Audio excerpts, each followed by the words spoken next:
چرا فوش دادی؟ فوش که چیز مهمی نی، باد حواس. چی؟ باد حواس؟ از خود قانون در میاری؟ آره، فکر کردین فقط خودتون بلدین قانون در بیارین. برو، ما در جریان نبودیم. بزن زنگو، حالت اکبر. دیوانه باش،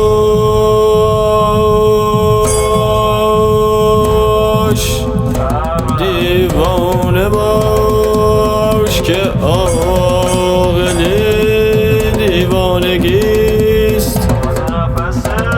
عاقل بودن اما خود ته دیوانگیست. کس خور سنتی، کس خور سنتی. زیچ رپیش کن، زیچ رپیش کن که وقت کوتاه است و شعر مسیح طولانی.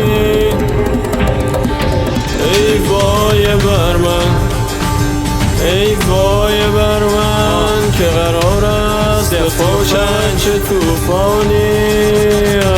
من عاقلم که خودمو به دیوونگی زدم، شما دیوونه این که خودتونو به عاقلی زدین. از دیدت من ناقصم خودت کاملی، ولی همه شهر پیکن و من واقعی تری میزنمت حتی از دور واقعی کری. میگن خودخولی همه پولاتو میریزی پاترک، من میگم عشق و یه رو ابی پولیاشی مونه خاطرش. تو نفر ندارم نمیمونه دیگه حرف، اگه حرفی هم داری صحبت کن با کیرم. من خوشحالم نکردم کیرم حساب، خوشحال باش اگه خوابیدی یه بارم زیر من.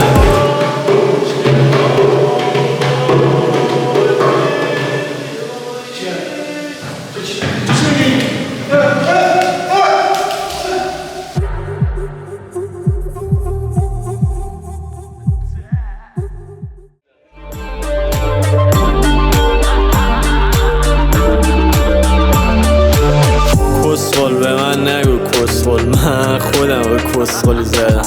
اون موقع که همه آلمانی میزدن، این من بودم که بوکسوری زدم. آره هیچ گوزی نیستی و بلدی خودتو چست کنی فقط. آره میونه این همه کسچر فقط میخندم. روزا ول شبا دنبال خودم میگردم، هر تیپی بخوام کس خار مدرن. رو سر هر تر و رنگی بگی زدیم کس خار مدل، کس خار بقیه فقط خودت. یه رو انقدر توپ میشم که کس خار کویت، ندودیم نه آبه که کس خار سوبر.